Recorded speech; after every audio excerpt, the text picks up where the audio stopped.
भगवान राधा कृष्ण के चरणारविंदों में कोटि कोटि नमन। मित्रों को, जिज्ञासुओं को, धर्म प्रेमियों को, ज्योतिष विज्ञान प्रेमियों को हर हर महादेव बम बम भोले नमः शिवाय। मित्रों, आज कमेंट दिवस है। पहला कमेंट अंकुर वर्मा का है। अंकुर वर्मा ने लिखा है, कुंडली में किसी जातक के पराक्रम की पुष्टि तीसरे भाव से करी जाएगी या छठवें भाव से। ये आपका क्वेश्चन हो गया। आगे आपने लिखा है कि तीसरे भाव में सिर्फ व्यक्ति के पराक्रम का ही प्रदर्शन होता है। तो आपने ये उत्तर भी दे दिया तीसरे भाव का। आगे आपने लिखा है कि भले कुंडली का छठवां भाव शत्रु नाशक भाव होता है। ये अगर व्यक्ति शत्रु नाशक है तो जाहिर सी बात है कि निश्चित रूप से पराक्रमी होगा। कहने का मतलब मंगल तीसरे भाव में व्यक्ति को पराक्रमी निश्चित करता है। ये भी क्वेश्चन आपने किया और आंसर भी आपने दे दिया। आगे आपने फिर लिखा कि छठवें भाव में पराक्रम के संबंध में तीसरे भाव की वरीयता ज्यादा दी जाएगी। आपने अपने क्वेश्चन के आंसर को और मजबूत कर दिया। आगे आपने लिखा कि छठवें भाव को वरीयता दी जाएगी। जब आप ही कह रहे हैं कि तीसरे भाव को वरीयता ज्यादा दी जाएगी, तो फिर छठवें भाव को वरीयता आप क्यों दे रहे हैं? आप भी कह रहे हैं कि तीसरा भाव में मंगल पराक्रमी बनाता है, तो मंगल का कारक भाव है। आप ही कह रहे हैं कि वो तीसरा भाव पराक्रम का भाव है। तो हमको तो कहीं आपने पूछा ही नहीं। आपके क्वेश्चन है, आपका ही आंसर है। आपने जो भी विचार किया होगा उचित ही किया होगा। नमस्कार। आगे का कमेंट फिर अंकुर वर्मा जी ने लिखा है। वो लिखते हैं कि मेरे छठवें भाव में मंगल केतु की युति बनी है। अब दोनों ही छठवें भाव में कारक होते हैं। अब किस राशि में है, कौन देख रहा है, मंगल कहाँ का स्वामी है, हमको तो पता नहीं है। अगर ये युति के विषय में आप जानना चाहते हैं तो अपना जन्म विवरण भेजें, तभी आपको आंसर मिलेगा। क्योंकि छठवें भाव में मंगल भी कारक है और केतु भी कारक है। अब केतु ने अपनी सारी शक्ति मंगल को दे दी है और मंगल छठवें भाव में कारक होता है। नमस्कार। आगे BN शर्मा ने 3 कार्टून से बना के भेजे हैं। आपको बहुत बहुत धन्यवाद। नमस्कार।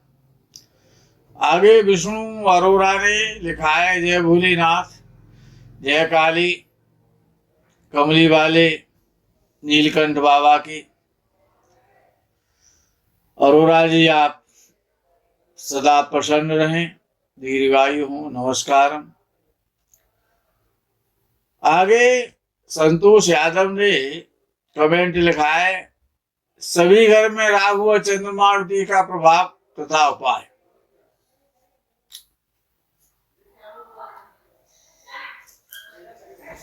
अब राहु तो आपकी कुंडली में ये राहु चंद्र की युति है, तो आप भी अपना जन्म विवरण भेजे दें तो हम आपको उत्तर दे देंगे। और सभी भावों में चंद्र युति का प्रभाव और उपाय, तो वहां तो चंद्र का ही उपाय करना पड़ेगा। क्यों, राहु तो पीड़ित होता ना है, चंद्र ही पीड़ित होता है। सर्प को और खरगोश को एक ही बिल में अगर बंद कर दिया जाए तो कौन बचेगा, ये आपको सोचना है।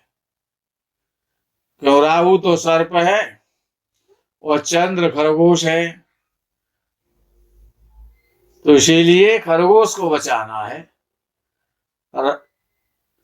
राहु को बचाने की कोई आवश्यकता नहीं है, तो उपाय करें चंद्र का करें। नमस्कार। आगे हेमंत कुमार बेनीवाल ने लिखा है, प्रणाम गुरुजी, मेरा नाम हेमंत कुमार जाट। उन्होंने अपना जन्म विवरण भेजा है। आगे उन्होंने लिखा है कि सोमवार को मुझे 15 साल तक सुना दे रहा था, उसके बारे में कम सुनाई दे, काम सुनाई दे रहा है। आप मुझे कुछ उपाय बता सकें तो। गुरुजी, आपको सुनाई कम दे रहा है, सुनने से आप परेशान, अर्थात आपका तीसरा भाव और 11वां भाव पीड़ित है।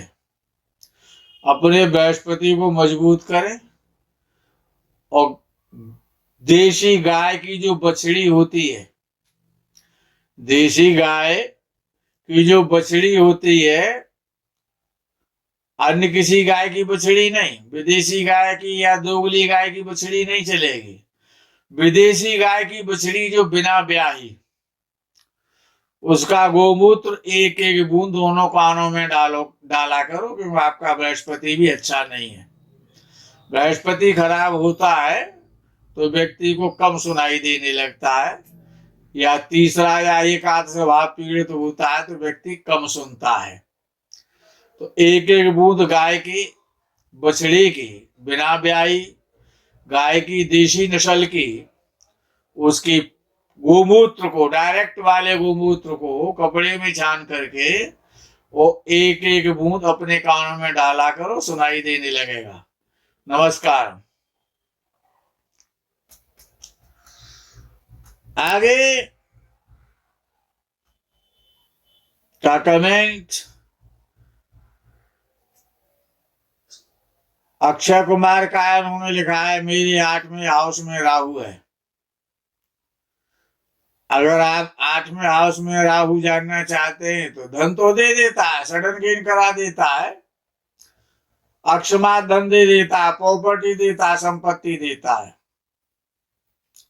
लेकिन रोग भी देता है और पत्नी को भी पीड़ित करता है। नमस्कार। आगे सूरज गुप्ता जी ने कमेंट लिखा, गुरुजी प्रणाम, गुप्ता जी आप सदा चिरजीवी हो, प्रसन्न रहें। आगे लोकेश कुमार शर्मा ने लिखा है, मेरी कुंभ लगन की कुंडली में 2nd Lord, 5th Lord, 9th Lord, 11th Lord के स्वामी जन्म कुंडली, जन्म लगन से केंद्र में स्वराशि और मित्र राशि में है। धनेश और लाभेश गुरु है जो कि 10वें घर में है। तो अखंड साम्राज्य योग तो बन गया। अब ये देख ले इनमें से किसी ग्रह की दशा कब आ रही है, तो चमत्कार हो जाएगा। नमस्कार। सुनील कुमार सैनी ने लिखा है, सादर प्रणाम गुरुजी, उन्होंने अपना जन्म विवरण भेजा है। श्री माधवपुर राजस्थान से है। स्टार बनाने का योग है क्या? किस एज में बनूंगा स्टार? अगर योग है तो स्टार बनेंगे। आपने जन्म विवरण भेजा है, इसी क्वेश्चन को, जन्म विवरण को व्हाट्सएप पर भेज दें। निःशुल्क कुंडली कार्यक्रम में आपको आंसर मिल जाएगा कि आप क्या बनेंगे। नमस्कार।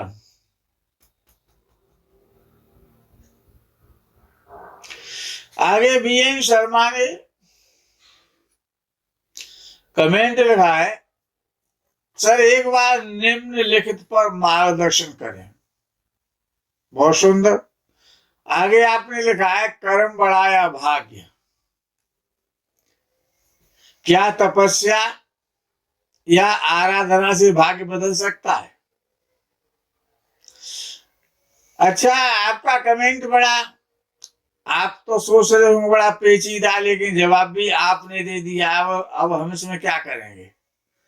कैसे जवाब दिया हम आपको बता दें। आपने लिखा कि कर्म बड़ा है या भाग्य। फिर आपने आगे लिखा क्या तपस्या या आराधना से भाग्य बदल सकता है। अर्थात भाग्य आराधना का भाव है। यदि कर्म से भाग्य बदल जाता तो आप आराधना से भाग्य बदल सकता है ये नहीं लिखते आप। फिर इसके लिखने की आवश्यकता नहीं, अर्थात आपको पहले से पता है कि आराधना से भाग्य बदल सकता है, तो इसीलिए वो कर्म बड़ा है या भाग्य बड़ा है।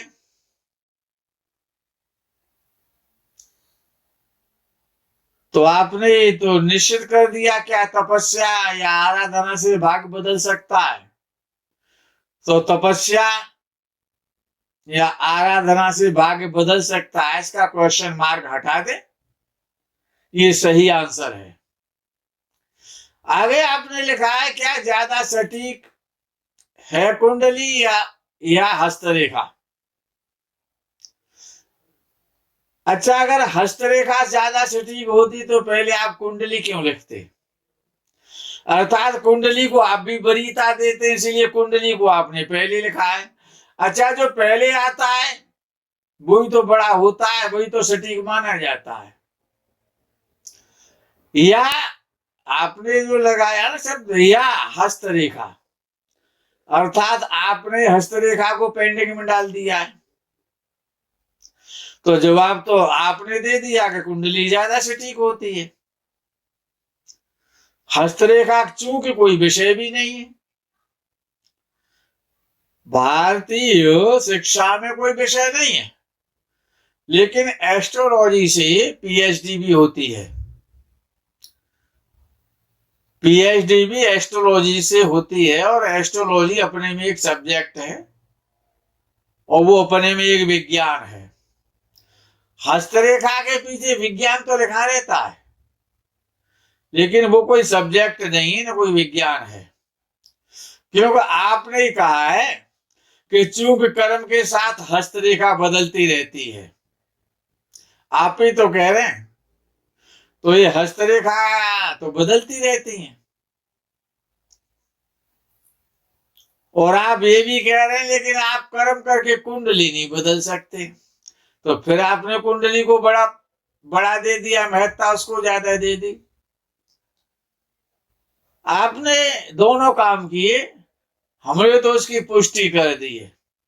नमस्कार। ज्ञान प्रकाश त्रिपाठी जी ने लिखा है, बहुत ही अच्छा विश्लेषण आपके द्वारा किया गया, बहुत बहुत धन्यवाद। त्रिपाठी जी, आपने अखंड साम्राज्यों की वीडियो सुना है, आपको बहुत बहुत साधुवाद, धन्यवाद, नमस्कार। आगे नीरज जैन ने लिखा है, जब कोई ग्रह छठवें या नौवें का स्वामी हो तो किस तरह का फल देगा। और छठवें का जो फल है वो तो छठवें का ही देगा, रोग देगा, ऋण देगा, शत्रु देगा, कर्जा करेगा, झंझट करेगा, संघर्ष कराएगा, जीवन में कठिनाइयां आएंगी। और नवमेश तो साक्षात भाग्य है, ईश्वर है।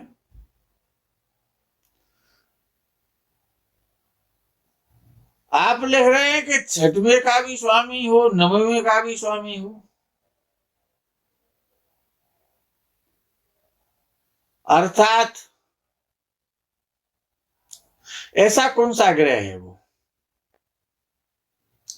ये समझ में नहीं आ रहा हमारी में, कि जो छठवें का भी स्वामी बन जाए और नवम भाव का भी स्वामी बन जाए।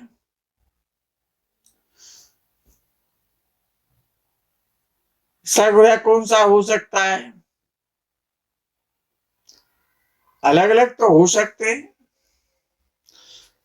क्योंकि सूर्य चंद्र एक भाव के स्वामी होते हैं। मंगल अगर पहली राशि का स्वामी है तो 8वीं राशि का स्वामी होता है। और बृहस्पति अगर धनु राशि का स्वामी है तो आप, इसका मतलब यह है कि बृहस्पति है फिर तो, और तो कोई हो नहीं सकता। क्योंकि वही अगर धनु राशि 6वें भाव में आती है तो भाग्य स्थान में मीन राशि आ जाएगी। ये तो हम आपकी बात मान सकते हैं। इतनी बुद्धि मत लगवाया करो जैन साहब।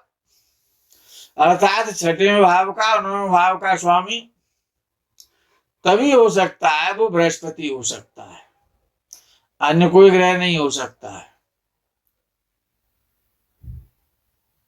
आपने पूछा है कि किस तरह का फल देगा। अब विषय ये है कि वो 6वें भाव का फल देगा, क्योंकि उसकी पहली राशि 6वें भाव में आती है, और अब मीन राशि उसकी भाग्य भाव में आती है, इसीलिए वो 6वें भाव का फल देगा। हर ग्रह पहली राशि का फल देता है, इसीलिए आपको ध्यान रखना चाहिए कि आपका बृहस्पति जब कोई ग्रह ना आपकी कुंडली में हो सकता है। आप अपने चतुर है मानते हैं, जैन है ना, जैन तो चतुर होते हैं, वैश्य हैं आप, चतुरता, लेकिन वो केवल बृहस्पति है और पहली राशि का फल देगा, 6वें भाव का फल देगा, याद रखना। नमस्कार।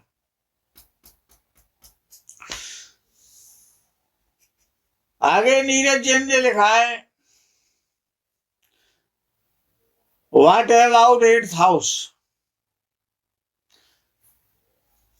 ये आपने लिखा है, ग्रह दशा फली देगा अरबों की दौलत।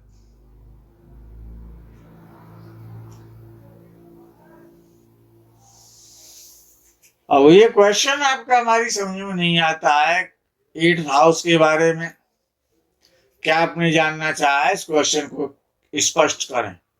नमस्कार।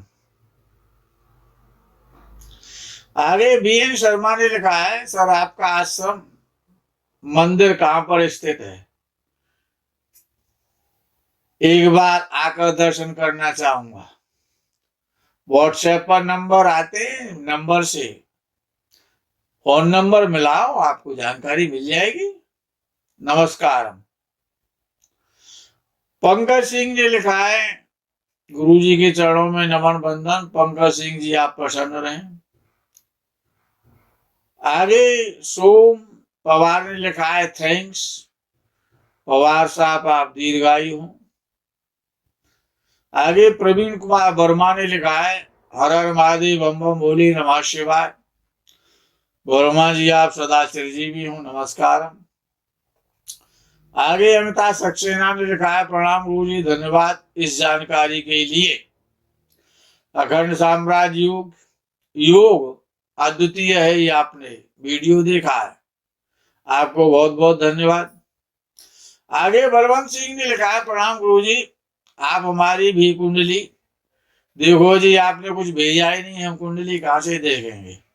आप होना जन्म विवरण व्हाट्सएप पर भेजें, निःशुल्क कुंडली का आकर में एक प्रश्न का हम उत्तर देते हैं। आप भी एक प्रश्न पूछ लें, हम आपको उत्तर देंगे। नमस्कार।